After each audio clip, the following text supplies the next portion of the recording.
በስመ አብ ወወልድ ወመንፈስ ቅዱስ አሐዱ አምላክ አሜን። አቤቱ የምሕረት ይቅርታ ባለቤት እግዚአብሔር አምላካችን በቸርነት በይቅርታ በርኅራኄ እስካሁን ያለውን ጊዜ ባርከ ቅዱሰ በሰላም በሕይወት ከዚህ ሰዓት ስላደረስከን እናመሰግንሃለን። አሁንም በመካከላችን እንድትገኝልን ሀብተ መንፈስ ቅዱስ እንድታድልና በዓይነ ልቡናችንን ብሩህ እንድታደርግልን አንተን የምናውቅበት አንተን የምናከብርበት ቅዱስ ቃልህን እንድታሰማን ፈቃድ ይሆንልን።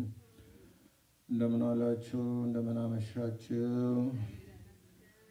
አሜን። የአምላካችን እግዚአብሔር ስሙ የተመሰገነ ይሁን። መዓልቱን ባርኮ ከክፉ ነገር ሁሉ ጠብቆ ከያለንበት ሰብስቦ በፊቱ እንድንገኝ ስሙን እንድንጠራ እንድንማጸነው ይህችን ዕለትና ሰዓት ባርኮ ስለሰጠን ክብር ምስጋና ለአምላካችን ለእግዚአብሔር ይሁን።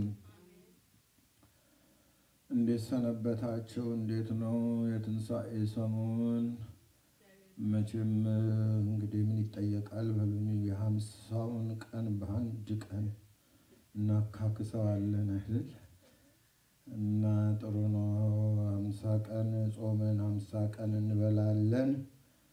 ይሄ ሁሉ ደግ ነው፣ መልካም ነው።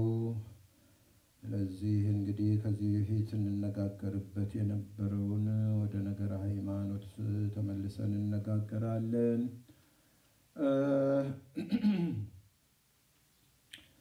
ከዚህ በፊት የጀመርነው በመሃል እንግዲህ እንደምታውቁት አንድ ዓርብ ነው ያሳለፍነው።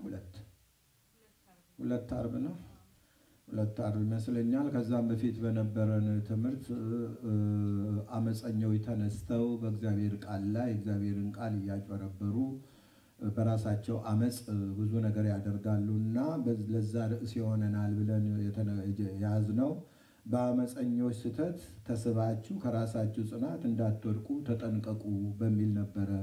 እዚህ ስንነጋገር የነበረው አመፀኞች ብዙ ነገር ይፈጥራሉ፣ ብዙ ነገርን ያቃውሳሉ። እነሱ የተናገሩት እነሱ በየአደባባዩ የሚለፈለፉት ሁሉ እውነት መስሎን ከእውነተኛው ከእግዚአብሔር ትምህርት ከእግዚአብሔር ቃል እንዳንወድቅ ነው። ከእግዚአብሔር የሚያድነን ክብሩ መንግስቱን የሚያወርሰን የእግዚአብሔር ቃል ብቻ ነው። የሰው ቃል ሁልጊዜ መሰናክል ነው የሚሆነው እና አንዳንድ ሰዎች መልካም የሰሩ መስሏቸውም መሰናክል የሆነ ነገር ሊናገሩ ይችላሉ፣ በማወቅም ባለማወቅም። ሌሎቹ ደግሞ የዲያብሎስ ተገዥ ሆነውም የዲያብሎስን መልእክት ሊያስተላልፉ ይችላሉ። ይህን ሁሉ ደግሞ ለይተን ማወቅ የምንችለው የእግዚአብሔርን ቃል ስንሰማ ነው። የእግዚአብሔርን ቃል ካልሰማን የእግዚአብሔር ቃል በውስጣችን ከሌለ ሰዎች በዲያብሎስ ምሪት እየተመሩ የራሳቸውን የተሳሳተ አስተሳሰብ ይጭኑብናል። ዛሬ ራሳችንን መጠበቅ ግዴታ ይሆናል። እንኳንስ በመንፈሳዊ አይደለም በስጋዊም ቢሆን መቼም እቺኑ ነገር የምታልፈውን ነገር እንደምታልፍ እያወቅን ሁሉ ነገር እንደሚያልፍ እያወቅን ለዚህ ኑራችን እንኳን ተክተን እንሰራለን፣ ተክተን ቤታችን እንጠብቃለን፣ ዘግተን እንወጣለን፣ ከፍተን እንገባለን፣ ዘግተን እናድራለን። ይሄ ሁሉ ራስን ለመጠበቅ ነው። እንደዛውም ሁሉ ለጊዜያዊ ይሄን ጥንቃቄ የምናደርግ ከሆነ ለጊዜያዊ ሕይወት ይሄ ሁሉ ጥንቃቄ የሚያስፈልግ ከሆነ ለዘላለማዊ ሕይወት ደግሞ በተቻለ መጠን መጠንቀቅ ያስፈልጋል።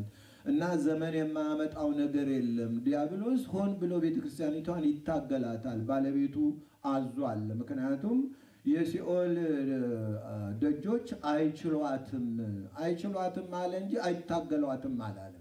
እና አይችሏትም ከተባለ ትግል መኖሩን ነው የሚያሳየው። እና ያቺ ቤተክርስቲያን የምንለው ትላንትና ያለፈውን ህብረተሰብ ይመለከታል፣ ዛሬ ያለውን ህብረተሰብ ይመለከታል፣ ነገ የሚመጣውን ህብረተሰብ ይመለከታል። በአጠቃላይ እኔ በዚህ መድረክ ላይ ያቅሜን ያህል ተናግሬያለሁ። ቤተክርስቲያን ሲባል ሄዳችሁ ጣራና ግድግዳ ላይ አይደለም። ቤተክርስቲያን ሰው ነው፣ በክርስቶስ ደም የተገዛው ሰው ነው።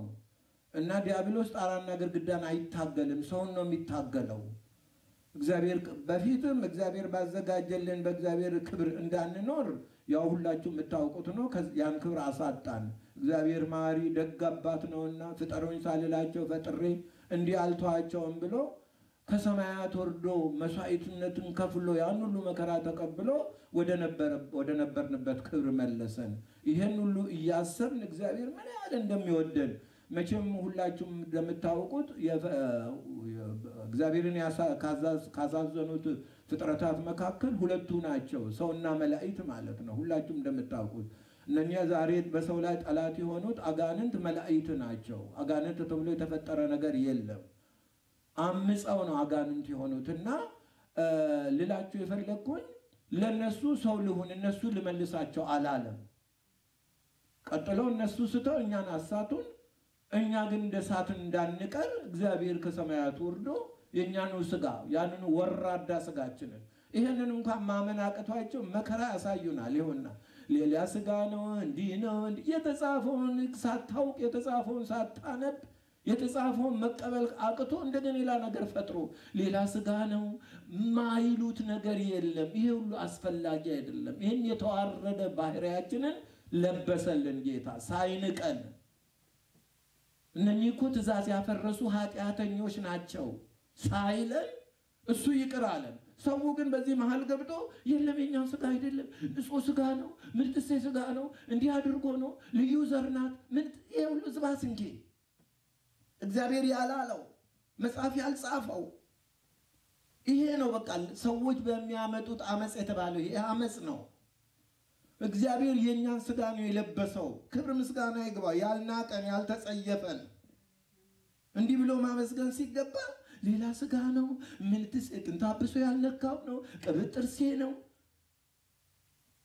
ምን አለ የዛን ያህል ለእግዚአብሔር ክብር ብንጠነቀቅ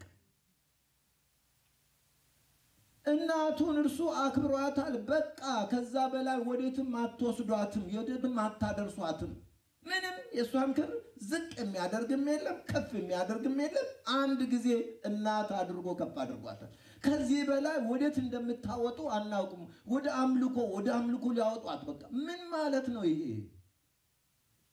ለምን እንድትላ እንደዛ ማለታችን አይደል እንደምን ይያላችሁ ነው እና ይሄን ሰሞን ደግሞ በዚህ ተነስቶ ሁላችሁ እንደምትሰሙት ይሄን ናፈሳል በቃ ባለም ላይ በዛን ሰዓት ቀጥ ብሎ መቆም ያስፈልጋል ቀጥ ብለን ለመቆም ደግሞ መጀመሪያ በእግዚአብሔር ቃል ላይ መታነጽ አለብን በስነ ስርዓቱ ሁላችሁም እንደምታውቁት ይሄ ቤት ነፋስ አለ ብዙ ነገሮች አሉ ቀጥ ብሎ እኮ የቆመው በመሰረት ላይ ስለታነጸ ነው እንዳይነቃነቅ ተደርጎ ግንበኛው በሚያቀው ዕውቀቱ በጥሩ መሰረት ላይ ስለተመሰረተ በቀላል ነፋስ አይፈርስም እንደዚሁም በእግዚአብሔር ቃል ላይ ከተመሰረት አንፈርስም ወዴትም አንንቀሳቀስም አሁን ይሄን ሰሞን ከኢትዮጵያ ቤተክርስቲያን ምን ይወራውን ተሰምታላችሁ እንዲግራም ያጋባ ነገር በዚህ ወዳና ወዲ ምንንሳፈፍ ከሆነ ድሮንም አልተመሰረትንም አንዳንድ ጊዜ ደግሞ በእነሱ ይሄ ዱብሽት በሆነ በቃላቸው እዚህ ግባ ማይባል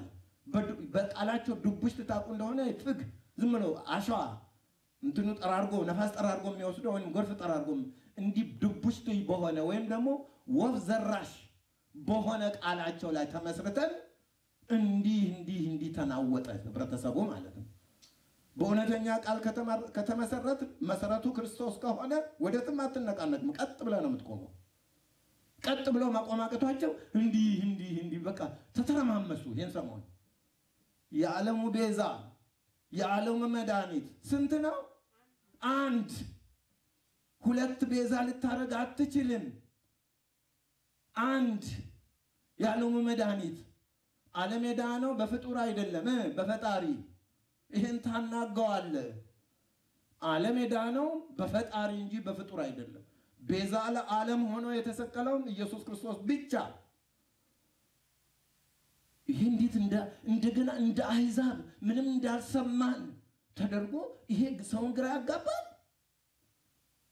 ምን ያህል የኢትዮጵያ ቤተክርስቲያን ምን ላይ እንደተመሰረተ ተመልኩት እንዲ ተናጋ ማለት ነው መሆን የሌለበት ነገር ነው ለምንድን ነው በቃሉ ላይ ማን መሰረተው ለምንድን ነው ቃሉን ማናጠናው ማንንም ሰው የፈለገ ቅዠት ሲቃዥ እሱ በቃዥ ቁጥር እሱን ተከትለን መቃዠት አለብን የማንም ቅዠታም እየቃዠ ተነስቶ ልብ አድርጉት ነው አስተውሉ ስለዚህ እግዚአብሔር አምላካችን ከሰማያት ወርዶ ለኛ ብሎ በመልዕልተ መስቀል ርቃኑን ተሰቅሎ ስጋውን ቆርሶ ደሙን አፍሶ እንዲሁ አልተወለም ይሄ ብቻ ይበቃቸዋል አዳለም እንዲህ የሚጠብቁ ይሄ የተሞተለት ህይወት የሰው ህይወት በእግዚአብሔር ዘንድ ከሁሉም በላይ ክቡር ነው።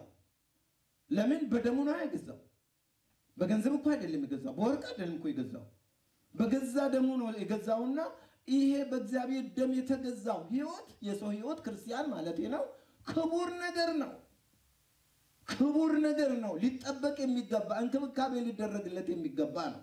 በሌላ መልኩም ደግሞ ይሄንን እግዚአብሔር ያከበረውን እግዚአብሔር በደሙ የገዛውን ይሄን ለማፍረስ ያልሆነ ድንጋይ መወርወር ያልሆነ መዶሻ የሐሰት መዶሻ ይዞ መነሳት ትክክል አይደለም፣ በራስ ላይ ፍርድ ያስከትላል። ስለዚህ ልብ ልንለው ይገባናል። ስለዚህ ዛሬ ትምህርታችን ወደ ቤተክርስቲያን ላይ ይሆናልና ሁላችሁ የምታውቁት ሁሉ ጊዜ የምትጠቀሰውን ጥቅስ መነሻ አድርገን እንሄዳለን። የሐዋርያት ሥራ ምዕራፍ 20 ታወጡልኛላችሁ። ልብ አድርጉት። ለምንድን ነው ወደዛ የሚሄደው? እንዲሁ ዝም ብለን አይደለም። ለኔም ለአንተም ለአንቺም ክርስቶስ ሞቶልናል። ክርስቶስ በደሙ ገዝቶናል። ለማንም አልዋልታ አንሸጥም። ክርስቶስ ከገዛን በኋላ ለሌላ መሆን አንችልም። የክርስቶስ ነን እና የሐዋርያት ሥራ ምዕራፍ 20 የለመዳችሁት ነው፣ አዲስ ነገር አይደለም። ከዛሬ ጋር ለማያያዝ ነው እንጂ ሌላ ታሪክ አዲስ ነገር ማመጣ ሆኛ አይደለም። ምዕራፍ 20 ቁጥር 28 ላይ አሁንም በገዛ ደሙ የዋጃትን የእግዚአብሔርን ቤተክርስቲያን ትጠብቁ ዘንድ መንፈስ ቅዱስ እናንተን ጳጳሳት አድርጎ ለሾመባት ለመንጋ ሁሉና ለራሳችሁ ምን አድርጉ? ተጠንቀቁ። ይሄ ማለት ነው መንጋውን ይጠብቃል የተባለው ክፍል ሌላ ነገር እንክርዳድ ይዘራበት ጀመር ማለት ነው። አሁን ይሄ ሁሉ የቅዱስ ጳውሎስ ነው። አደራውን ተመልከቱት። እሱ ንባቡን ማንበብ ትችላለህ። በእንባ ነው የጠበቅኳት ኢትዮጵያ ማን ነው የክርስቶስን ቤተክርስቲያን ሌት ተቀን እያነባው ማንባት ብቻም አይደለም፣ እየተደበደበ እየተገረፈ እየታሰረ ነው የጠበቀው። የዛሬዎቹ እየበሉ እየጠጡ እንደገና ከላይ ሌላ መርዝ ይነሳሉ በቤተክርስቲያን ላይ ማለት ነው። ይሄ አግባብነት የለውም። ልብ አድርጉት። ይሄ በገዛ ደሙ የገዛ እግዚአብሔርን ቤተክርስቲያን የሚለው እኔም አንተም አንቺ ነን። የነገ የሚመጡትም እንደዚሁ ነው የሚጠሩት። እግዚአብሔር በገዛ ደሙ የገዛን ሰዎች ነን። ስለዚህ ክብራችንን እንጠብቅ። ማንም በስመ ሊቅነት በስመ ጵጵስና ይሄ ሊሆን አይችልም። የሚናገር ሁሉ እንደ እግዚአብሔር ቃል ይናገር ነው። እንደ እግዚአብሔር ቃል የተናገረው ጳጳሳችን ነው፣ መሪያችን ነው። እንደ እግዚአብሔር ቃል የማይናገር ከሆነ ከነ ትምህርቱ ይጥፋ። እሱን የምንፈልግበት ምክንያት የለም። ሕይወት የሚሆነን መድኃኒት የእግዚአብሔር ቃል እንጂ እሱ አይደለም። በሱ እድል አልተፈጠርንም፣ በእርሱ እድልም የእግዚአብሔር መንግስት አንወርስም። እግዚአብሔር በሚያወርሰን በቃሉ መሰረት ነው። እንዲህ አይነት ሲመጣ ደግሞ አስቀድመን ከተማር እናውቅበታለን። ያልተማረ አብሮ ሊግበሰበስ ይችላል። የእግዚአብሔርን ቃል የሰማ ግን አብሮ ሊግበሰበስ አይችልም። አንደኛ ጴጥሮስ ሁለተኛ ጥቅስ ልድገምላችሁና አንደኛ ጴጥሮስ ምዕራፍ 1 ቁጥር 18ን አውጡ፣ ሁላችሁም እዩት። እንዲህ ነው ቤተክርስቲያን አባቶቻችን ከእግዚአብሔር ተቀብለው እግዚአብሔር የሞተላትን ቤተክርስቲያን ምን እንደምትመስል በዚህ መልኩ ነው የገለጹልን። እንዲህ ስለሆን ለሰው ወሬ ተገዝተን ሰው ተከትለን ከእግዚአብሔር መንግስት መራቅ የለብንም። የሰው ተከታዮች መሆን የለብንም። አንደኛ ጴጥሮስ ምዕራፍ 1 ቁጥር 18 አብረን እንመለከታለን። አዲስ ነገር አይደለም፣ ሁላችሁም የምታውቁት ነው። ግን ሁሉም ነገር ከወቅቱ ጋር አያይዞ ነው። ምንድነው የሚለው? ከአባቶቻችሁ ከወረሳችሁት ከማይረባና ከማይጠቅም ስራችሁ ምን የሆናችሁት? የተቤዣችሁት። ቤዛ ማለት ይሄ ነው። ልብ አድርጉ። የተቤዣችሁት በሚጠፋ በወርቅ ወይም በብር እንዳይደለ ታውቃላችሁ። ይሄ ማለት ነው። ልብ አድርጉ። ታውቃላችሁ። ይሄንን መጀመሪያ መቤዠት ማለት ልብ አድርጉት፣ ዋጋ ተከፍሎበት የሚወሰድ ነገር ማለት ነው። እገሌም ቤዣው ብንል ስለሱ ወይ ህይወቱን አሳልፎ ሰጥቷል ወይ ገንዘብ አሳልፎ ሰጥቷል። እና የተቤዣችሁት በሚጠፋ ባርኩት። እንግዲህ በሚጠፋ በወርቅ ወይም በብር እንዳይደለ። እነዚህ ጠፋያን ናቸው። እንግዲህ አሁን በምድር ከምናያቸው እነዚህ ናቸው የከበሩ ነገሮች መስለው የሚታዩ።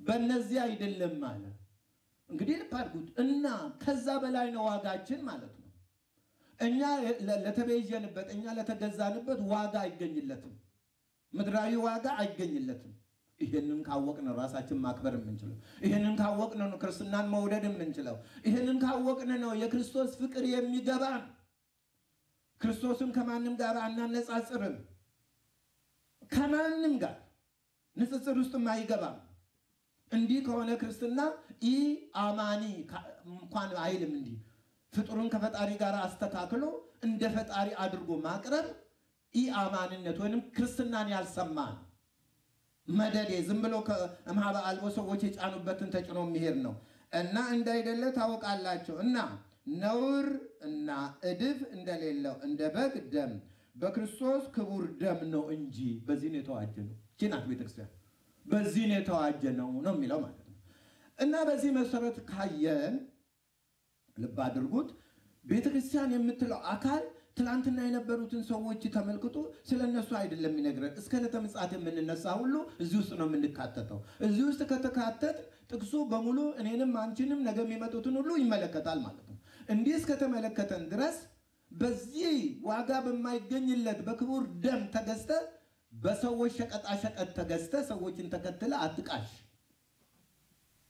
ጸንተቁም በክርስቶስ ቃል ጸንተ ሐሰተኞችን ተሟገት እንደዛ ነው መደረግ ያለበትና ስለዚህ እንግዲህ ልብ አድርጉት ይሄም ተደርጎ እንግዲህ ሐዋርያት እንዲብርጎ ከሐዋርያት የሁለቱን አይተናል የቅዱስ ጴጥሮስና የቅዱስ ጳውሎስን ማለት ነው አሁን ቅዱስ ጳውሎስ ደግሞ ለምትቀጥለው እንግዲህ ቤተክርስቲያን ትቀጥላለች እስከ ለተመጻት ልብ አድርጉት በእነሱ ዘመን እንዴት በነበሩ ሰዎች እንዴት እንደተገዙ እንዴት የክርስቶስን ምን ያህል ዋጋ እንደተከፈለባቸው በዚህም ላይ ደግሞ እነኚህ ጠባቂዎችን ይሄንን እንድትጠብቁ ነው መቼም በጎች ምን ባል ከብቶች የሚጠበቁት እኮ የሚበላ አውሬ ስላለ ነው ከብቶችን የሚበላ በጎችን የሚበላ እና ለህይወታቸው አስጊ የሆኑ አውሬዎች ስላሉ ነው ከዛ ነው በዛው አምሳል ደግሞ ቤተክርስቲያኒቷን የሚጎዳ አውሬ አለ ከዛ አውሬ ደግሞ ለመጠበቅ እነዚህ ነው ለመጠበቅ ደግሞ መጀመሪያ ለራሳችሁም ተጠንቀቁ ነው ያለው መጀመሪያ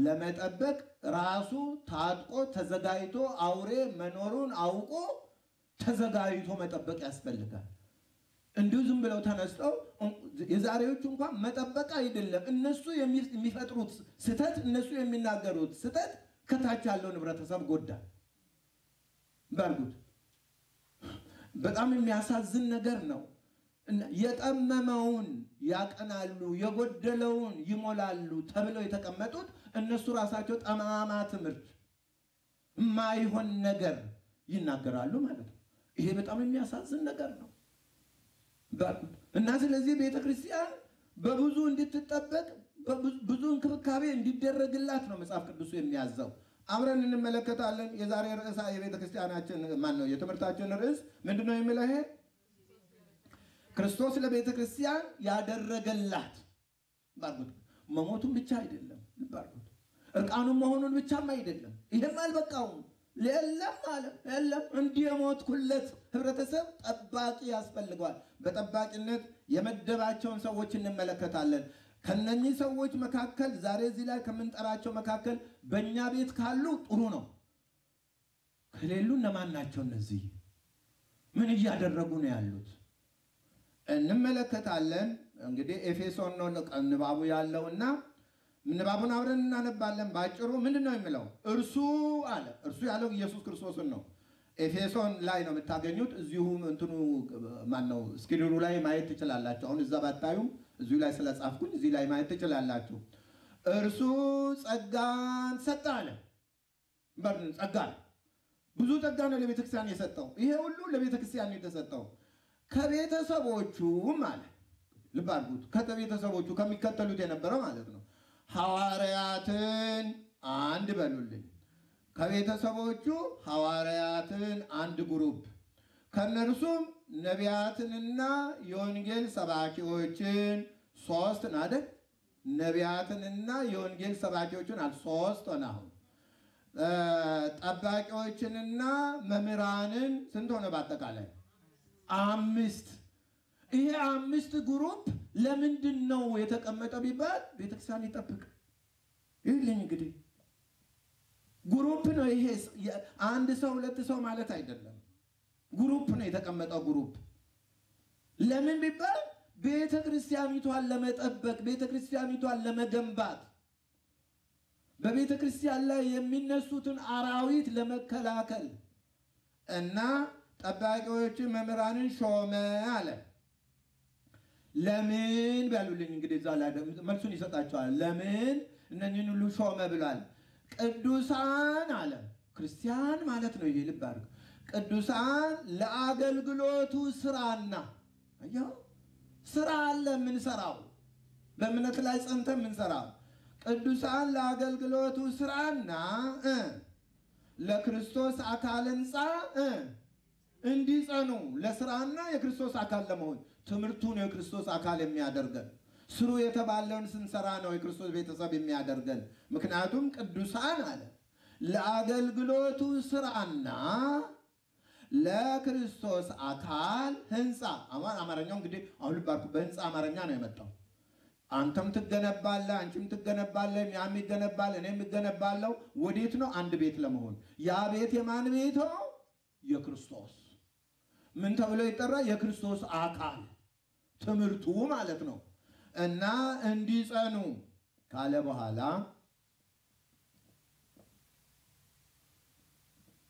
ዘለል ኮይስ ይሆን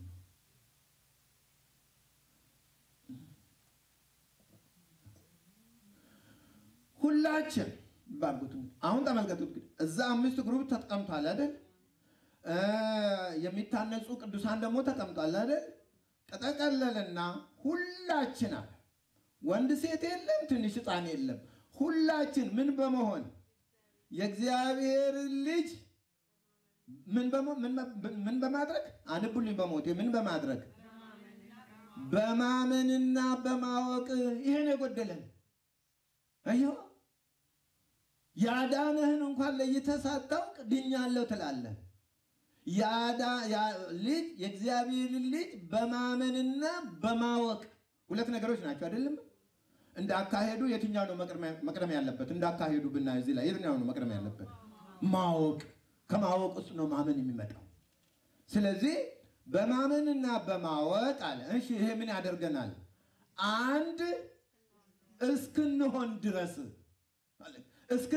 ድረስ ነቢያት ይሰራሉ ሐዋርያት ይሰራሉ ሰባኪያን ይሰራሉ መምህራን ይሰራሉ የሚሰሩት ስራ ግን አንድ ነው ታቁታላችሁ አይደለ በህንጻ ስራ ብንነገር ግንበኛ አለ ሚለስና አለ ጣራም ይከድና አለ የሚነጠፍም ነገር የሚሆን አለ አይደል በየስራ ያ ማለት ነው አመልከት እና እስክንሆን ድረስ ነው የሚገነቡት አለ የዛሬዎቹ ያፈረሱን ነው ያሉት የገነቡን አይደለም ቀላይ እና ባለፈው ትልቅ የቤተክርስቲያን አባት የሚባለው የተናገረውን ልባላላችሁት እንደሆነና ኢየሱስና ማርያምን አንድ አድርጎ ምን እንደሚያወራ ሰው እየሰምታችሁት ይሆናል ማንም ሰው አልተቃወመም ጉባኤ ላይ እንደዛ ብሎ ሲናገር እና ስጋ ስለለበሱ የበሉትን እንትን ያቃጥልላቸው ምን ማለት ነው እርሷ ስጋ ለመሆኑ እርሷ ስጋ ከመልበሷ በፊት ምን ነበረች እንዴ እሷ ስጋ ክርስቶስ ስጋ ከመልበሱ በፊት ቢባል አካላዊ ቃል ስላለ ነው ከሰማያት ወረደ አካላዊ ቃል ስላለ በዚህ ምክንያት ስጋ ከመልበሱ በፊት ብትለው በአካላዊ ቃልነት ታገኘዋለህ ተግባባን በማይታየው በአካላዊ ቃልነት ነው እርሷ ስጋ ስለለበሰች ብለው ከፈጣሪ ጋር እኩል አደረጓቸው እናትና ልጅ እኩል እንደሆኑ ይሄ ተሰምቶም ተደርጎም የማይታወቅ ነው ይሄ ተረገመ ትምህርት ነው ድንግል ማርያምና ኢየሱስ አንድ አይደሉም ኢየሱስ የባህሪ አምላክ ነው ከርሷ ፈጥሮ የተዋሃደውን ስጋ ነው አምላክ ያደረገው እንጂ እርሷን አምላክ አላደረጋትም እርሱን ከመጽነሷን በፊት በጸነሰችም ጊዜ ከወለደችም በፊት ከመወለዳም በፊት ከወለደችም በኋላ ያው ሰው ናት ወዴትም አልተለወጠችም እንኳንስ ከክርስቶስ ጋር ያነጻጸሩ ሁለቱ የበሉትን ከውስጣቸው ያቃጥላል እንዲህ ባላን አንድ አባት እንዲህ ይላል አሁን ይሄን ጳጳስ ነው በቤተክርስቲያኒቱ ውስጥ ዝም ብለው ይመለከቱታል። ያ ሁሉ ሰው ባለበት ይሄን ሲናገር አንድም ሰው አይተነፍስም። መቼ ነው የምትመሰክረው ለክርስቶስ? እንጂ ያቁም እንጂ እኔ አባት ድንግል ማርያም በምንም አይነት ከክርስቶስ ጋር አትስተካከልም እንዲህ ልትልም አይገባም። ይሄን ልንሰማም አይገባም። ይሄ እኮ በዓለም ላይ ነው የሚሰራጨው። እቤቴ ሆኜ ነው የሰማሁት። እናንተም ልብ ብላችሁ ሰምታችሁ ሊሆን ይችላል። እና እቤቴ ሆኜ ነው የሰማሁት። ይሄንን ከዚህ የበለጠ ክደት አለ? ከቆንጮ ላይ ተመልከቱ፣ ከቆንጮ ላይ በዚህ ማን ተንጫጫ? ልብ አድርጉት። የዓለም ቤዛ ክርስቶስ ብቻ ነው በሚለው ከዳር እስከ ዳር ተንጫጫ አይደል? በዚህ ድንግል ማርያምን ከክርስቶስ ጋር አሰልፎ እናትና ልጅ አንድ ናቸው። የበሉት እንደ ሰው ተለውጦ ሌላ አይሆንም። በውስጣቸው ያቃጥላል መለኮት። እርሷ መለኮት ሆናለች፣ መለኮትን ለብሳለች፣ መለኮትን ተዋህዳለች።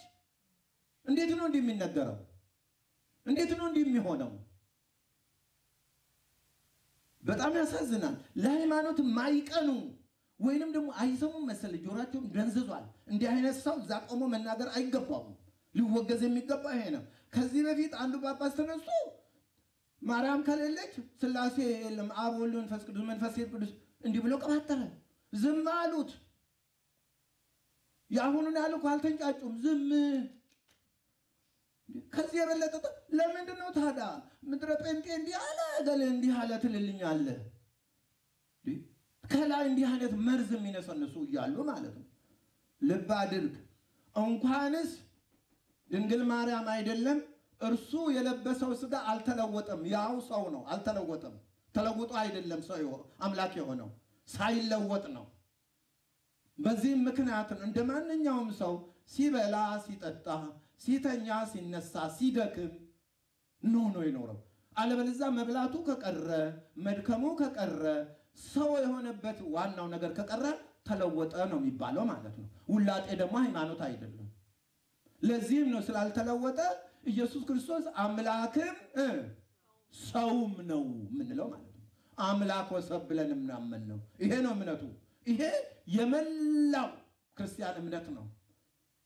እንዲህ ከሆነ ልብ አድርጉ እንግዲህ እንኳንስ እርሷን አይደለም እርሱ ራሱ ከሷ ፈጥሮ የለበሰውን ሥጋ አልለወጠው። ስላልለወጠው በየጥቂቱ አደገ። 30 ዓመት ሆነው 12 ዓመት ሆነው እየተባለ በወንጌል እንደተጻፈ ማለት 12 ዓመት ሲሆን ወደ ኢየሩሳሌም ወጣ ይላል። ዘመን ይቆጠርለታል ማለት ነው። እንደ መለኮቱ እኮ ዘመን አይቆጠርለትም። ታውቁታላችሁ። እንደ መለኮቱ ዘመን አይቆጠርበት ከዘመናት በፊት ስለነበረ እንደ ሰውነቱ ዘመን ይቆጠርለታልና 12 ዓመት ሆነው በ30 ዘመን በዮርዳኖስ ተጠመቀ። እንዲህ እያለ ነው የሚሄደው ማለት ነው።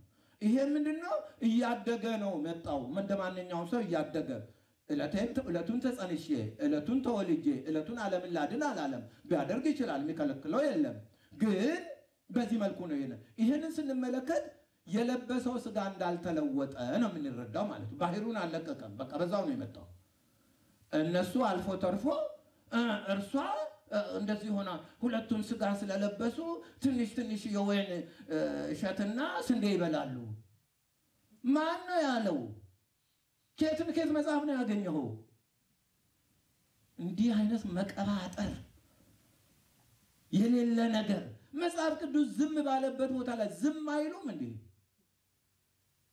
ይሄ መንስኤ የሌለው ወፍ ዘራሽ ከየት ነው ያገኘው? ከየትኛው መምህር ከየትኛው ሊቅ ነው የሰማው? ይሄን እንዲህ ብሎ መናገር ተገቢ አይደለም። በቃ መጽሐፍ በዚህ ላይ ምንም ያለው ነገር የለም። እመቤታችን ይሄን ትበላለች ይሄን ትጠጣለች ያለው የለም። አልበላችም አልጠጣችም ማለት አይደለም። ከዛም በፊት እኮ እርሱን ከመወለዷም በፊት እንደማንኛውም ሰው ትኖራለች። ምንም አዲስ ነገር የለም። ከዛም በኋላ እንደማንኛውም ትኖራለች። በአንድ በኩል ደግሞ ይመልሱልና እመቤታችን ተርባለችና መራርሽን መጠማሽን አሳስብልን ይሉልሻል። በአንድ በኩል ደግሞ አልበላችም ይልሻል። ምን አይነት መቃዠት ነው ይሄ? ቁጭ ብላችሁ ራሳችሁን አስተካክሉ። በዚህ ቅዠት ውስጥ ራሳችሁ ሳትታረሙ ሌላውን ማረም አትችሉ። ብዙ እየቃዣችሁ ነው ያላችሁ። ከዚህ ቅዠት ውስጥ መውጣት ነው የሚያስፈልገው። እና ይባስ ደግሞ ሁለቱን ሥጋ ስለለበሱ እርሷ ሥጋ ከመልበሷ በፊት ምን ነበረች? እንደ ክርስቶስ አካላዊ ቃል ነበረች እንዴ? እንዲህ ብሎ መናገር ስህተት ነው። ሰምታችሁ አሉላችሁ እንትኑ ነው ሰው ያስተላለፉት። ልብ ብላችሁ ስሙት። ልብ ብላችሁ ስሙት። ገንዘባችሁን ሃይማኖት ያባማዛ ገንዘብ ብቻ አይደለም፣ የሁሉም ክርስቲያን ገንዘብ ነው። እንዲህ አይባልም። ድንግል ማርያምን ከኢየሱስ ጋር ለማነጻጸር የሚደረገው ስህተት ክህደት ነው። በምንም ተአምር ድንግል ማርያም ከኢየሱስ ጋር አትስተካከልም። በምንም ተአምር እንዲህ የሚል ትምህርትም የለም በዓለም ላይ።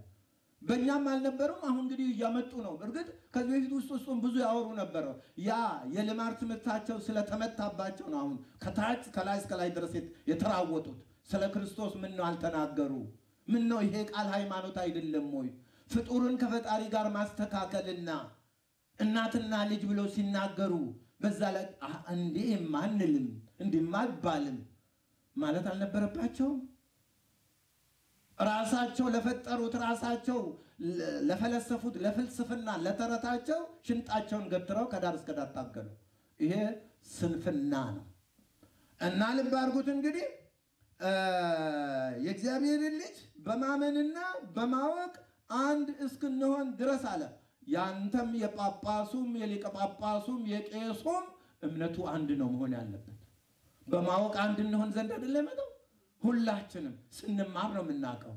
ይሄንን ካወቅና ከተማን ቴታ መጣው በስመ ጵጵስና በእኛ ላይ ሊጭን አይገባውም። ካላወቅን ደግሞ እንግዲህ ወደ ፈለገን ይነዳናል። ምንም አይመስለኝም። የተናገሩት ሁሉ ቅዱስ ነው ልንል እንችላለን። ይሄ ቅዱስ አይደለም። ይሄ የረከሰ ነገር ነው። እንዲህ አይባልም። ፈጣሪ ከፍጡር ጋር አይነጻጸርም። እና በክርስቶስ ምልአት መጠን አለ። ልብ አድርጉ እንግዲህ አንድ እስክንሆን ድረስ በክርስቶስ ምልአት መጠን አካለ መጠን እንዳደረሰ እንደ አንድ ሙሉ ሰው እስክንሆን ድረስ አለ። እድገትን አያችሁት? መቼም እናት አባት ወላጆች አካለ መጠን እስኪያደርስና አይደል ልጁን የሚንከባከቡት።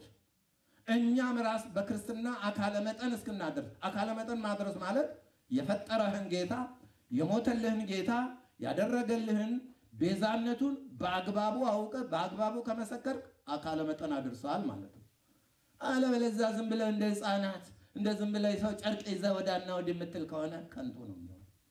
አካለ መጠን ማለት አካለ መጠን እንዳደረሰ አለ እንደ አንድ ሙሉ ሰው እስክንሆን ድረስ አለ።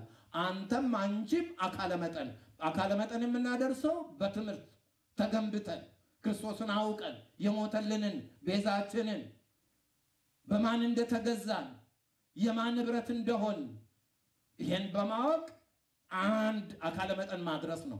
አካለ መጠን ይሄ በዝም ብለን በስጋ አድገን የሆነም 70 ዘመን ምናምን ሆነኛ እሱን አይደለም የሚያሳየው።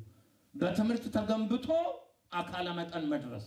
ያ ማለት አካለ መጠን የደረሰውን ሰው ሁላችሁ የምታውቁት በጉልበትም ቢሆን ብዙ ለመቋቋም ያስቸግራል አይደል? ባይበልጥ ልጆች ያሳደጋችሁ ልታውቁት ትችላላችሁ። የምትቆነጥጡት ወይንም ማን ነገር የምታደርጉት እስከመቼ ድረስ ነው? ጉልበቱን እስኪያሳያችሁ ድረስ ነው። ገልመጥ ካደረጋችሁ ጥንቃቄ ለራሳችሁ። አካለ መጠን ማለት ስለዚህ በክርስቶስ ትምህርት ተቆጥቶ አካለ መጠን የደረሰውን ሰው ማንኛውም ጳጳስም ይሁን ቄስ አይነቀንቀውም። ተከራክሮ አፉን ይዘጋል። ረፍ ተቀመጥ አልተማርክ እንደሆን ተማር እንዲህ አይባልም ብሎ ይከላከላል ማለት ነው። እኔና እናንተም ከተማር ማንም ይሁን ማን እንደ እግዚአብሔር ቃል ያልሆነውን ነገር ሲናገር ዝጋፍ እንለዋለን ማለት እና እስክንደርስ ድረስ ነው የሚከባከቡን ማለት ነው። እንግዲህ ልብ አድርጉት። አብረን መስራት አለብን ብለናልና 5 ግሩፖችን ሰርቶ ለቤተክርስቲያን እንዲህ ብሎ አደራ እቺን ቤተክርስቲያን እንዲያሳድጉልኝ አካለ መጠን እንድትደርስ አድርጉልኝ ብሎ አረገ። እሱም ታሪክ ነው ጳውሎስ የሚነግረን ለቤተክርስቲያን እንዲያደረገ እያለ ማለት ነው። ርዕሳችንም ክርስቶስ ለቤተክርስቲያን ያደረገላት የሚለው ማለት ነው። ይሄን ያደረገላት እቺ ቤተክርስቲያን ነገም እንድትገነባ ተነጎዳም እንድትገነባ እስከ ዕለተ ምጽአት ድረስ እንድትገነባ ይፈልጋል። እና ምንድነው አካለ መጠን እንዳደረሰ እንደ አንድ ሙሉ ሰው እስክንሆን ድረስ ነው የምንገነባው። እንዲህ ከተገነባን በኋላ ይመጣል ችግር አይመጣም ማለት አይደለም። ከዛ በኋላ አካለ መጠን ከደረስን በኋላ አሁን ሽንገላውን መቋቋም እንችላለን። እንግዲህ አለ እንዲህ ከደረሳችሁ ማለት እንዲህ ከተገነባችሁ እንግዲህ በሽንገላቸው አያው የት እንዳመጣው በሽንገላ ታቆታላችሁ ውሸት የሆነ ማጭበርበር ከእውነት የራቀ እንግዲህ በሽንገላቸው ያስቱ ዘንድ በሚተናከሉ ሰዎች ተንኮል ምክንያት በትምህርት ነፋስ ሁሉ ወዲያና ወዲህ አየሁ እንዴት ግራን ነፋስ አይደል እንደሚያደርገው የነፋስ ባህሪ ነው አይደል እንደሚያደርገው ከዚህ ወደዛ በመሰረቱ እኮ ነፋስም እኮ ቀለል ያለውን ነገር ነው እንደሱ የሚያደርገው አይደል ሁሉን የሚያደርጋ እንደዛ የቀለለውን ቅሌታሙ ነው እንደዛ የሚያደርገው ለምሳሌ አሁን አንዳንድ ጊዜ ነፋስን እንትን የማይችሉት በመጽሐፍ ቅዱስ ከሁሉም በላይ ሸምበቆ ታቆታላችሁ ቀጭን ሆኖ ነው የሚወጣው ነፋስ እኮ ሲወዘውዘው እንዲህ ሲወዘውዝ አናቱ መሬት ይነካል እንዲህ ያመቋቋም ከማቃቱ ስላቃተው መሬት ይነካል እንዲህ ሲሉ ደግሞ ከዚህ ሲያነሳው እንዲህ መጥቶ ደግሞ በዚህ እንዲህ ይላል ጥድ እንደሱ ይሆናል ወይራ እንደሱ ይሆናል አይሆንም አየሁ ተፈጥሮ እኔና እናንተ በስነ ስርዓቱ ከተገነባን በስነ ስርዓቱ በክርስቶስ ትምህርት ላይ ከተተከል የማይነቃነቅ ጥድ የማይነቃነቅ ወይራ የማይነቃነቅ ዝግባን አነቃነቀውም ነፋስ አቆጣላችሁ ግዙፍ ዛፍ ነው አይነቃነቅም በነፋስ ነፋስ የሚያነቀው ሸምበቆ በሌላ መልኩ እኮ ውስጡ ቀፎ ነው አይደል ያውላል እሱ ጥሩ ነገር ነው ውስጡ ባዶ የሆነም ሰው እንዲህ ነው የሚሆነው እንዲህ ሸምበቆ ውስጡ ባዶና ከላሲ አይቱ እንደው ከላሩን አሳምሮ ላይ ድረስ ወጥቷል አይደል እንዲህ አድርጎ ውጫቸውን አሳምሮ ወደ ላይ ወጡና አሁን ነፋሱ ይዞ እንዲህ ይጫወትባቸዋል ከሱ ጋር ልባል እንግዲህ በሽንገላቸው ያስቱ ዘንድ ከዚህ የበለጠ ስተት የለም ድንግል ማርያም እንደ ኢየሱስ ናት ከማለት የበለጠ ስተት የለም እንባድርግ ድንግል ማርያም እናታችን ናት እንወዳለን የአማኑኤል እናት ናት እርሱም እናቱን ይወዳታል ከርሱ በላይ ግን አንወዳት ይሄ ነው አቁ ከማን በላይ ከልጇ ከኢየሱስ በላይ ማርያምን የሚወዳት ሰው አለ የለም በቃ ደረጃዋን ልኳን ሰጥቶ ነው ያስቀመጣት እንደርሷም ደግሞ የተወደደ የለም ሁላችንም ክርስቲያን ሁሉ ጸጋ አለው እንደ ማርያም ግን አይደለም እንባልኩት እንደ ማርያም አይደለም ማርያም ያገኘችውን ጸጋ ማንንም አላገኘም አይደል ታውቃላችሁ ሁላችሁ ምን አዲስ ነገር አይደለም ምናልባት ጴንጤ ለሆነ ሰው እንግዳ እንደሆነ አላውቅም እንጂ ሰው ሁሉ በክርስቶስ በማመኑ ጸጋ አግኝቷል ግን እኔ ማርያምን አክልም ማለት ነው ማርያም የማን እናት ናት የአምላክ እናት እንዲህ ተብሎ የተጠራ ሰው አለ በዓለም ላይ የለም እዚህ ድረስ አድርሷታል ይሄ ይበቃታል እሱ ነው የሰጣት ይሄን ቦታ እኔም አይደለም አንተም አይደለም ሌላም ደግሞ ነጋጠባ ስለሷ የሚሟገቱ ሰዎችም አይደለም የሰጧት የፈጠራት ጌታ እናቴ ሁኚ አላት እናቱ አደረጋት በቂ ነው ይሄ ከዚያ አትለፍ ኢየሱስ የባህሪ አምላክ ነውና አምላክ ሆነች አትበል እና በምድናለ እንግዲህ በሽንገላቸው ያስቱ ዘንድ በሚተናኮሉ ሰዎች ተንኮል ከዚህ በተጠበጠለ ተንኮል የለም ማርያምን የወደዱ መስለው ተንኮል ይሰራሉ በክርስትና ላይ እና ምክንያት በትምህርት ነፋስ ሁሉ ወዲያና ወዲህ የተገመገምንና የተንሳፈፍን ሕፃናት አንሁን አድርገናል ቅድም እኮ አካለ መጠን ያደረሰ ብለን እንዴ አካለ መጠን ያደረሰ ወደ ታች ወርዶ እንደገና እንደጻሉ በቃ ተከትለው እንዲህ መሃል ስለዚህ ይሄን መረጥኩት ይሄን ሰሞን ምን እንደሲወራ እንደምትሰሙ ታውጣላችሁ ምን እንደሚናገር እና ይሄ በጣም አንገት የሚያስደፋ የሚያሳፍር ነው አንደኛ ከመጽሐፍ የሚገኝ ነገር ከየት መጽሐፍ ያገኙ ድንግል ማርያም የበላችውና ኢየሱስ የበላው ተቃጥሎ ይጠፋል ከውስጣቸው የሚል ከየት አገኙ ከየት መጽሐፍ ነው የተገኘው ይሄ ምን መጽሐፍ ነው ይሄን የጻፈው ለዛውም ደግሞ እንግዲህ የኢየሱስ ይሁን አምላክ ነው መለኮት ነውና ተቃጥሎ ያጥፋው የእርሷ እንዴት ነው ተቃጥሎ የሚጠፋው መለኮትና እርሷ እንዲህ አይነት ድፍረት ተነግሮ ማያቅ ድፍረት እና ልብ አድርጉት። ምንድነው ቀጥለው ያለው? አለ ጨርሰናል አለችን እንጨርሳት። ነገር ግን በፍቅር እውነተኞች ምን እንሆን ዘንድ ተመልከተ። በፍቅር ነው። ፍቅሩ ከየት ይጀምራል? ከእግዚአብሔር። እግዚአብሔርን በፍጹም ኃይል በፍጹም ነፍስ ውደድ አይደል የተባለው? እውነትን ከወደድክ እግዚአብሔርን ትወዳለህ።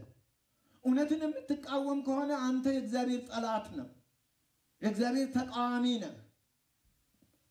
ነገር ግን በፍቅር እውነተኞች እንሆን ዘንድ ራስ ወደ ሆነው ወዴት ነው የምናደርገው? ልብ አድርጉት። እንግዲህ ራስ ወደ ሆነ ማለት ራስ እዚህ ጋር ነው አይደል ያለ? ሁላችሁም ታውቁታል። ራስ ወደ ሆነ ወደ እርሱ ወደ ክርስቶስ እንደግ። ለምን ድሮንም የሱ ገንዘቦችንና ወዴት እንሄዳለን?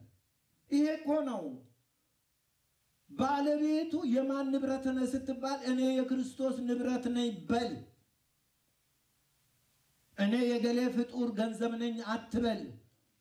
የፈጠረህም የሚያኖርህም የሞተልህም የተንከባከበህም ከዚህ ቀን ያደረሰህም ኢየሱስ ነው ወይስ ሌላ? አስተውል። እና ስለዚህ ራስ ወደ ሆነ ወደ እርሱ ወደ ክርስቶስ እንደግ። ክርስትና ያድጋል። ባለማደጋችን ነው፣ ቀጭጨን ቀርተን ነው ሰዎች የፈለገ ነገር በእኛ ላይ የሚዘሩት። ባለማደጋችን ነው። አድገን ቢያገኙን ኖሮ ገና ለገና እናስፈራራቸው ነበር። እነሱም እንዲህ አይነት እንደፈለጋቸው አይናገሩም ነበር። እንደግ ከእርሱ የተነሳ ክርስቶስ ማለት ነው። ከማደጋችንና ወደ ክርስቶስ ከማደጋችን የተነሳ ከእርሱ የተነሳ አካል ሁሉ እያንዳንዱ ክፍል በልክ እንደሚሰራ አካል ሁሉ ክርስቲያን ሁሉ የክርስቶስ አካል ነው። አሁን በዚህ ነው የገነባው። ክርስቶስ ራስ ነው። አይን አለ፣ ጆሮ አለ፣ አፍንጫ አለ፣ እጅ አለ። እንግዲህ ከራስ ፀጉር እስከ እግር ጥፍር አካላት አለው አይደል? አንድ አይነት ነው የሚሰሩት። አካል ሁሉ እኮ ነው እያንዳንዱ ክፍል በልክ እንደሚሰራ አለ። እንግዲህ እንዲህ ነው መሆን ያለበት በደረጃችን ማለት ነው። ያ ካልሆነ በስተቀር ዝም ብለን በትምህርት ነፋስ ሰዎች ወዲና ወዲያ የሚያንከራትቱን ከሆነ ዝም ብለን ስንንከራተት እንኖራለን። ይሄ መሆን የሌለበት ነው። ምናልባት የጨረስን ይመስለኛል። በተሰጠው በስር ሁሉ ባርጎ እንግዲህ ሁላችሁም አሁን አማርኛውን ያመጣው በአካል አሰራር ነውና አካል አሁን አጥንት አለ፣ ስጋ አለ፣ ደም አለ። እነዚህ በምንድን ነው የተያዙት? በምንድን ነው እንዲህ ተያይዞ የተቀመጡት? ይኸው በስር ይላል። ይኸው በተሰጠው በስር ሁሉ እየተጋጠመና እየተያያዘ አሁን እንዴት እንደሰራ በቃ በአካላችን እኮ ነው የሚነግረን። ይሄ እንዲህ ያስከው አካል በስር በጅማት ነው እንዲህ ተያይዞ ሁሉም አንድ አካል ሊሆን የቻለው። እኛም በኢየሱስ ክርስቶስ እንዲህ አካል ለመሆን በትምህርት ተገንዝበን በደረጃችን ጳጳስም የጳጳስን ደረጃ፣ ቄስም የቄስን ደረጃ፣ ዲያቆን የዲያቆን ደረጃ፣ ምእመን የምእመን ደረጃ ያንን ሰጥቶ ይቀጥላል ማለት ነው። አለበለዚያ ላይ ተቀምጫለሁ ብሎ ሌላ ነገር ማድረግ አዋጣም። ትርፍ ውርደት ብቻ ይሆናል። ራሱን በፍቅር ለማነጽ አካሉንም ያሳድጋል እያንዳንዱ ሰው ማለት ነው። አንተም ራስን አሳድግ፣ ሁሉም ሰው ራሱን ያሳድግ ነው እና ስለዚህ በተቻለ መጠን ራሳችንን እንጠብቅ። ለዛሬ ወደዛ ይሄርንበት ሰሞኑ የተነሳው ጉድ ከላይ የሚነገረው ጉድ በጣም የሚያናድር ስለሆነ በዚህም ላይ ደግሞ አንድም ሰው አለመተንፈሱ ይሄ ስተት ነው። እንደ በቤተ ክርስቲያናችን ይሄ ነገር ይባላል አለማለቱ፣ ስተት ባልሆነ ነገር ላይ መንጫጫት፣ ስተት በሆነ ላይ ዝምታን መምረጥ በክርስቶስ ዘንድ ያስጠይቃል። ለእውነት ካልቆምክ ትጠየቃለህ። እና በዚህ ምክንያት ነው ኤፌሶን ምዕራፍ 4 ከቁጥር 11 እስከ 17 የዛሬ ትምህርታችን ይሄ ነው። ያስተማረን የመከረን ይህችን ሰዓት ባርኮ የሰጠን ጌታ ክብር ምስጋና ለሱ ይሁን። አጽራረ ቤተ ክርስቲያንን እግዚአብሔር ያስታክስልን። ሃይማኖትን ከሚያጣምሙ ሰዎች እግዚአብሔር ይጠብቀን። በቀናች አባቶቻችን ባቆዩት እምነት ጸንተን እንድንኖር እግዚአብሔር በቸርነቱ ይርዳል። አሜን። ያኑሮ ያሰማን ያስተማረን የመከረችን ሰዓት ባርኮ የሰጠን ጌታ ክብር ምስጋና ለሱ ይሁን። አቤቱ የምሕረት የይቅርታ ባለቤት እግዚአብሔር አምላካችን በቸርነት በይቅርታ በርኅራኄ እስካሁን ያለውን ጊዜ ባርከ ቅዱሰ በሰላም በሕይወት ከዚህ ሰዓት ስላደረስከን እናመሰግናለን። የሰማነው ቃል ለሕይወት ለበረከት ይሆንልን። ሌሊቱን ባርከ ጨለማውን አሳልፈን ሁላችንን በሰላም በሕይወት ጠብቀን ከብርሃን እንድታደርሰን መሐሪ ይቅር ባይ እንማጸንሃለን። አባታችን ሆይ በሰማያት የምትኖር ስምህ ይቀደስ፣ መንግሥትህ ትምጣ፣ ፈቃድህ በሰማይ እንደሆነ እንዲሁ በምድር ይሁን። የዕለት ምግባችንን ስጠን ዛሬ፣ በደላችንን ይቅር በለን እኛም የበደሉንን ይቅር እንደምንል፣ አቤቱ ወደ ፈተና አታግባን ከክፉ ሁሉ አድነን እንጂ መንግሥት ያንተ ናትና ኃይል፣ ክብር፣ ምስጋናም ለዘላለሙ አሜን። እመቤታችን ቅድስት ድንግል ማርያም ሆይ በመልአኩ በቅዱስ ገብርኤል ሰላምታ ሰላም እንልሻለን። በሐሳብሽ ድንግል ነሽ፣ በሥጋሽም ድንግል ነሽ። አሸናፊ እግዚአብሔር እናት ሆይ ሰላምታ ላንቺ ይገባሻል። ከሴቶች ሁሉ ተለይተሽ አንቺ የተባረክሽ ነሽ፣ የማኅፀንሽም ፍሬ የተባረከ ነው። ጸጋን የተመላሽ ሆይ ደስ ይበልሽ፣ እግዚአብሔር ከአንቺ ጋር ነውና ከተወደደው ልጅሽ ከጌታችን ከመድኃኒታችን ከኢየሱስ ክርስቶስ ዘንድ ይቅርታ ለምኝልን ኃጢአታችንን ያስተሰርይልን ዘንድ ለዘላለሙ አሜን። የእግዚአብሔር አብ ጸጋ፣ የእግዚአብሔር ወልድ ፍቅር፣ የእግዚአብሔር መንፈስ ቅዱስ አንድነት በእያንዳንዳችን ላይ ጸንቶ ይኑር። አውቀን በድፍረት ሳናውቀው በስህተት ከልጅነት እስከ እውቀት እስከዚች ሰዓት የበደልነውን በደል እግዚአብሔር ይቅር ይበለን። የማይሰራ ኃጢአት እግዚአብሔር ይፍታ። መልካም ምሽት፣ መልካም ሌሊት፣ ደህና እደሩ።